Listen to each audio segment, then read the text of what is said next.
Welcome to The Long View with your host, Pensacola Mayor D.C. Reeves.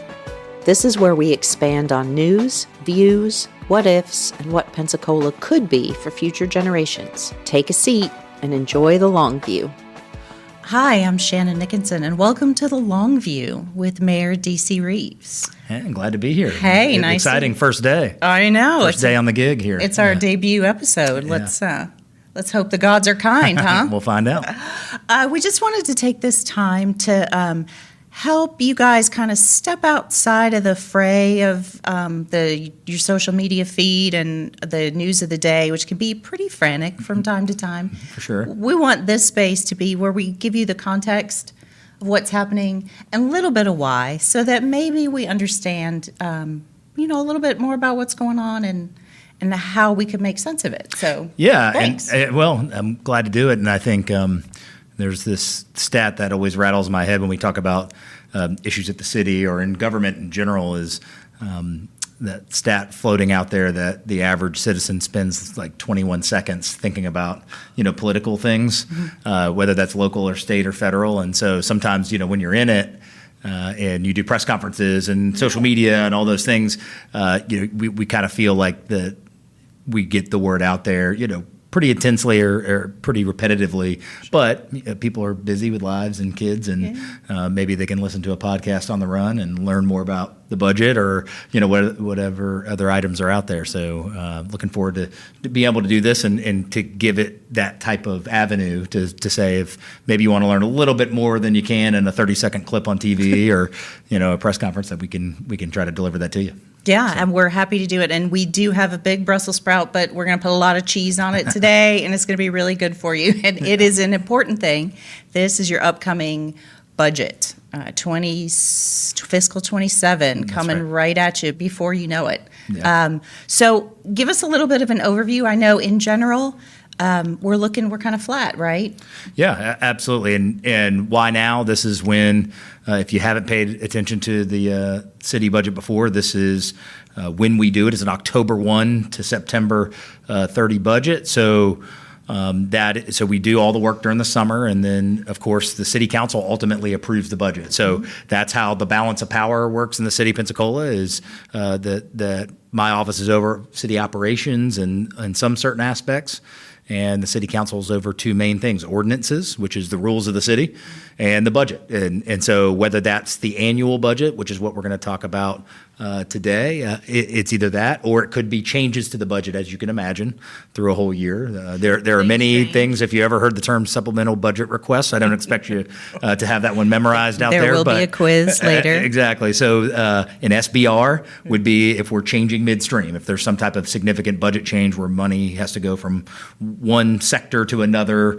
Think, for example, a snowstorm hits and we need to move money and we can't wait till the end of the next year. So what we're talking a lot about today, I know, is your routine. This is your annual budget. So our team, the city administration, city finance department, shout out to Amy Lavoie and Mindy and the whole squad for helping get this put together. Ultimately, the administration puts forward a budget to the council for them to approve, ask questions, all of that. And yes, to your question, this is a flat budget. In fact, if you look at the general fund, which the short way to describe the general fund is it's the most flexible dollars we have. Right. You might hear that our budget's $340 million. Of that $340 million, very small portion of that fractionally is the general fund, which can be spent on anything. Mostly what it's spent on is police and fire, but that is right around $80 million out of a $340 million budget. So when you just look at that main general fund, that is, again, right in that $80 million frame, and it's about $300,000 less year over year than it was a year ago. So lots of talk about millage, and I know we can get into that and try to myth bust a little bit. Yeah, but ultimately what you're looking at is our general fund is flat at best, really a slight decrease from the year before, because there's a lot of conversation out there right now about what could happen with property taxes, which is the number one funder of the general fund, and many other unknowns. So we're really really having to be very careful and very meticulous about how we move forward, because there are some potential consequences out there with future decisions that could really hamper our ability to provide service. And so in some ways, I guess the overall spirit of this budget is that we're kind of bracing for impact of flat sales tax, generally flat property tax increase, and lots of unknowns coming here in the next few months. And while incoming might be a little flat, some of our obligations to departments like public safety are not flat. Right. Yeah, that's a good way to put it. Yeah. And you know, that, yes, that gets forgotten. Yeah. For example, in the property tax discussion, that comes up a lot to say, hey, you know, property taxes have increased this amount. So does labor. So does paying a livable wage for a police and firefighter.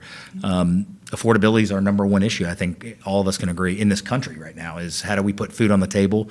How do we pay our utility bills?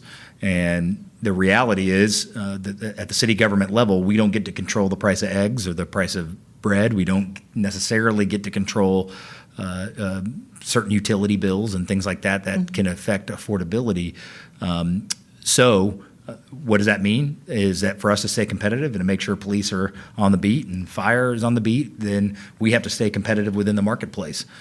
Right now, after lots of work to get pay reform done over 3 years in this administration, just to give perspective, we pay at the 50th percentile right now of cities across the country, and we've had that comparison, which was quite a battle to get there. We were actually paying in the 20th percentile, that 4 out of 5 cities were paying its city staff better than we were. And why does that affect the citizen? Well, because when you can't fill jobs, when we're missing 8 landscapers because we don't have they're not willing to take that low of pay, when we have less police on the street, then that tends to have a negative impact on services. So I came in with a business background, and we tried to look at it that way to say, hey, sometimes we got to focus on quality more than quantity. So I'm really proud of the fact that right now we have not seen a total job count increase over now several years of time, meaning we don't have more city employees. We're paying a little more competitively, and with that comes a cost. And so, but we're right about the same staffing amount we've been at for the last 6-7 years, and because we keep an eye on that, we make sure that we focus more on quality than on quantity. So expenses absolutely go up. The price of lumber goes up when it's time for a project. The price of landscaping goes up when you outsource that from contractors, for example, to cut the grass at the parks. So no different than the affordability crisis happening. I always remind folks, cities and counties are not immune to, sometimes we forget, we think it's like, well, that's the big old government. They don't have to worry about cost increases. I could actually make cases in many, and I won't bore you with every example I could come up with, but I can come up with many examples where I can prove that city and county governments, local governments, are actually the opposite. We are more susceptible to significant increases than maybe even an average private business or a private citizen in terms of percentage, just because of procurement, because of transparency, because of all the rules that rightfully are in place to make sure that all governments are working above board, transparently and honestly. So great rules to have, but those rules also have the negative consequence of potentially having significant expense impacts to us that a private business otherwise wouldn't. So lots of factors that converge when it comes to trying to get a budget across the finish line and to be able to do so responsibly. And we want to be as competitive an employer, right, as we possibly can, because there's a cost to turnover. Right. There's a cost to retention that I know that you understand from your background in the business world, and that certainly applies to the municipal government level as well. So when could the public expect some of that conversation between staff and council to start? Yeah, so I would say that this usually starts right at the end of July or first part of August. Again, it needs to go into effect October 1st, and typically what you'll see is there's a budget workshop where our city staff will come up kind of department by department and answer questions from council. The idea being that you're not wanting that could be a real long conversation if you were just bringing it for a vote. Right. So this gives the council an opportunity to ask specific questions about the budget that's proposed to them and gather their thoughts. And then, of course, eventually there'll be a vote that would take place where the budget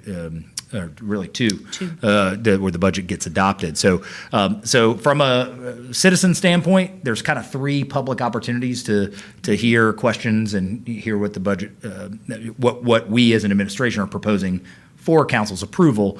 And also that document in July. So here, in the coming days, maybe by the time you're even listening to this, we should have a budget published, again, department by department, line item by line item, for you to look through and see, hey, where is your taxpayer money going? So, can you give us a little sneaky peek of what some of the highlights from the budget might be? First, for employees, because that's one audience, right? There's some things in place for our employees to know that's going to happen to them, and then for the citizens at large. So two kind of previews. Exactly. Yeah. So first of all, I mentioned earlier, we're kind of bracing for impact on two fronts. One is the obvious property tax amendment that's being discussed that could be a potential 23% hit to our budget in year two, and that is a significant, that will absolutely hurt services one way or another when we have to make some real difficult decisions if that were to pass. Outside of that, we already were looking at and projecting flat sales tax. We've had a few years of really good year-over-year sales tax growth since really post-COVID. We've seen that in the state of Florida, and generally our county, our city follows the same trend. I mean, Sure. we're not some wild outlier because of a tourism season or something. For the most part, we follow the state sales tax trends, and that holds true again. But relatively flat. And then also property tax has flattened compared to year over year. And I remind folks, the millage has stayed the same, I think, since like 1994, if I remember correct. Right. So a lot of times there's talks about what is an increase and what is not. The millage for city property tax has stayed the same for many, many years. But obviously there is an increase that's being discussed as property values increase. So outside of the referendum, outside of the amendment to the Constitution that is being proposed in November, we already were seeing trends that were going to really require us to make sure that we take a step back and that, again, we kind of brace for what could be some flat growth. So what does that mean? That would be, because it wouldn't be responsible for us to just, for the city to just sort of blunder forward as if nothing potentially big was on the horizon. You wanted Correct. to be responsible and fiscally responsible ahead of these trends that you're talking about. Well, and because if separate something entirely from what voters may or may not do. And again, bringing kind of the private business mindset of if you anticipate any type of bump in the road or anything on the horizon, you don't want to turn a blind eye to that and then just say, oh, well, it's not this year, it's going to be next year. With the property tax amendment, we could certainly take that position and say, hey, let's expand and grow as much as we can, or let's figure out how to maximize every dollar of revenue that can be generated, and then deal with that when we get there. We're really bracing for some impact. We're instituting a hiring freeze, which will require additional approvals for departments to be able to make hires.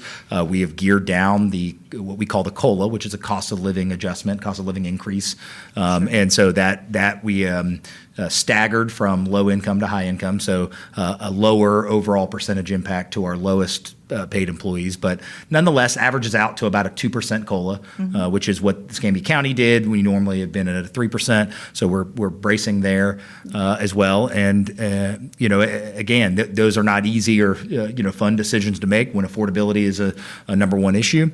But the fact remains, we went to our departments and said it's ultimately dollar in, dollar out. So if there's a $50,000 new vehicle you need, well, then we got to figure out where you're going to get that $50,000 from the year previous, that there was not going to really be additional dollars coming along. And what gets lost in this what gets lost in this property tax discussion many times is that when people are really huge proponents for it, they leave out the part where there's major capital renovations that there is no budget for. And we only focus on annual recurring items and saying, well, the annual recurring budget goes up. But yes, when you built something for $20 million, let's say it's a baseball stadium, let's say it's a community center. Yeah, these things that cost that to renovate or fix would cost $8, $10, $11, $12 million.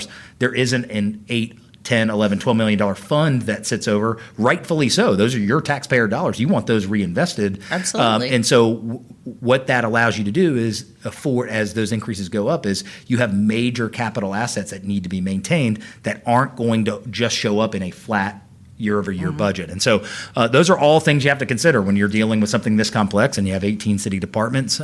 But overall, that is what our employees are going to see and what our residents are going to see is kind of bracing for what could change not only with an amendment, but also with just the economic climate of the state right now. We do want to say that we're prioritizing those core services that have always been at the center of what we do.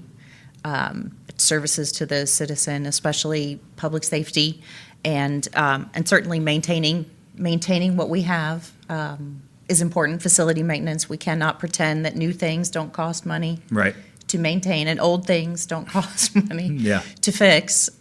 So I share a little bit about that's a balance, as you've talked about before. Where do you work to try to find that equilibrium to keep all those considerations? It's a lot of balls in the air.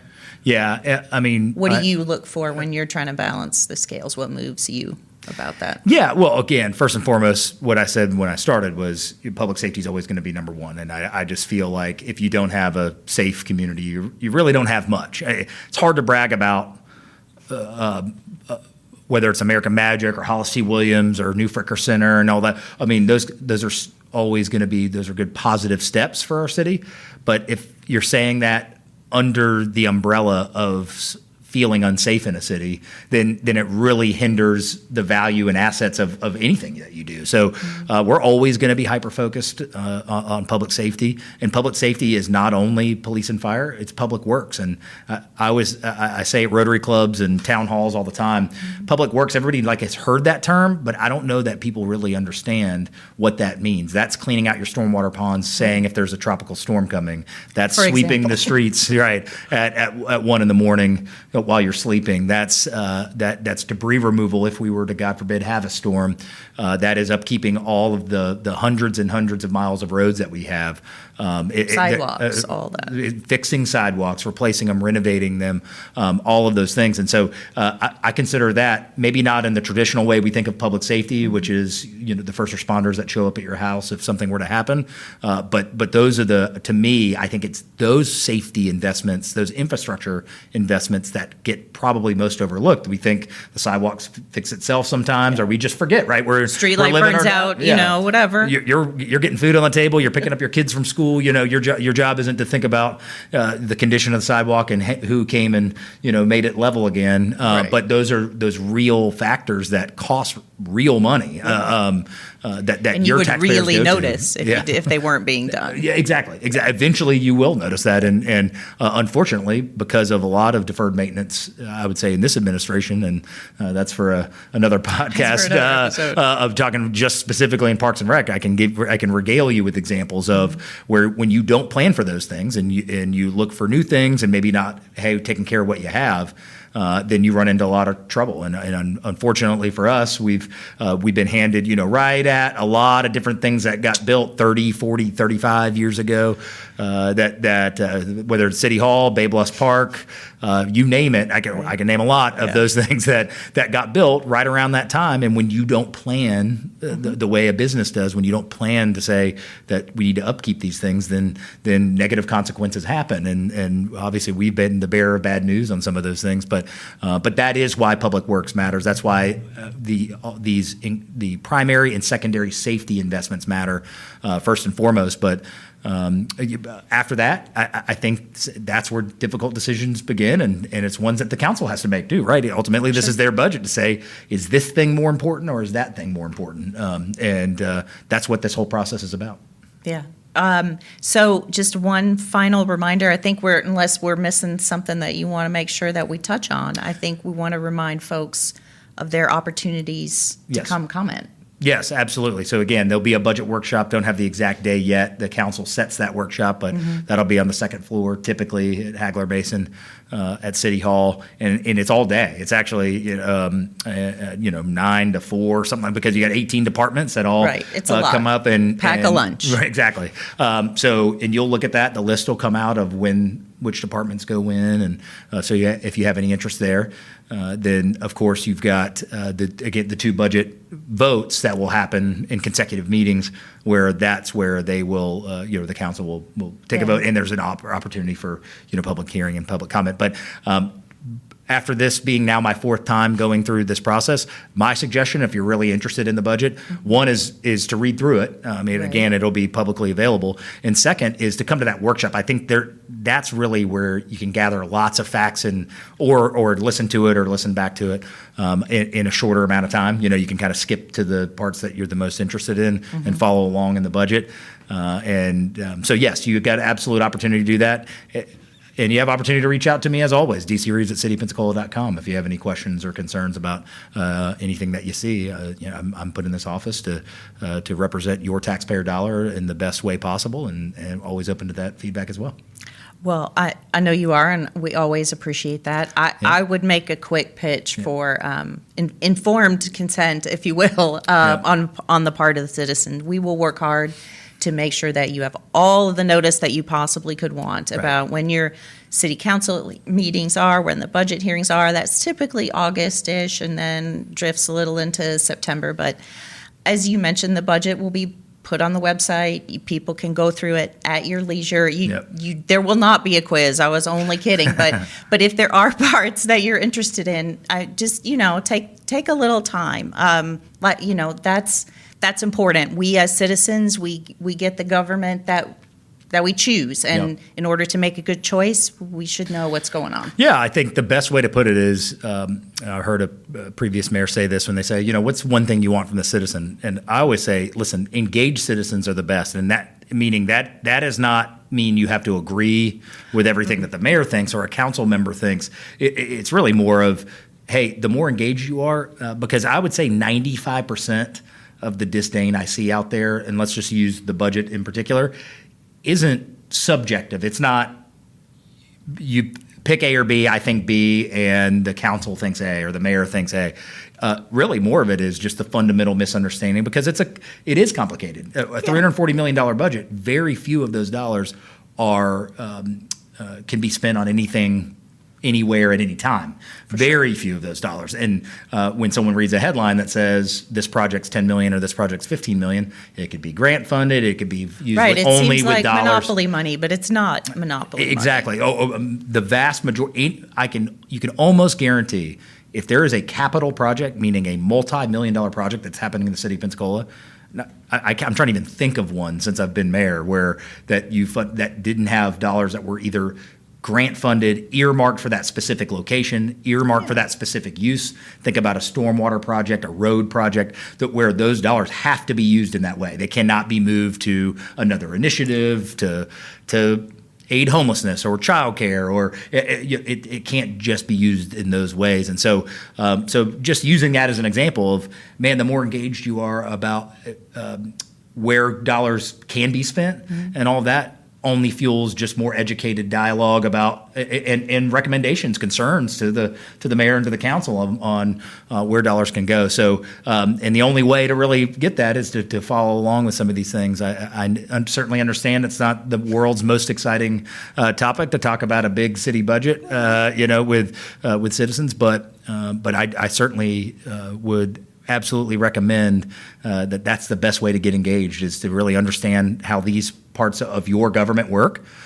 and so you can give good constructive feedback or critique on where you'd like to see your taxpayer dollars go. We welcome that, in agreement or disagreement. We welcome that, and the more and more opportunities that we have for that educated dialogue, the better. Absolutely. That's our job as grown-ups, is to sometimes do the grown-up stuff, and you can tell a government's priorities by where it puts its dollars. Right. And this is your chance, dear citizen, to find right. out where we want to put our dollars. That's right. Well, yeah. Well, looking forward to the process. And again, dcreeves@cityofpensacola.com. You can email me about this or anything you want, but any budget questions, happy to help get them answered. Awesome. Well, thank you so much for taking some time. We appreciate you today. We hope you enjoyed your time on the Long View, and we'll catch you again next episode.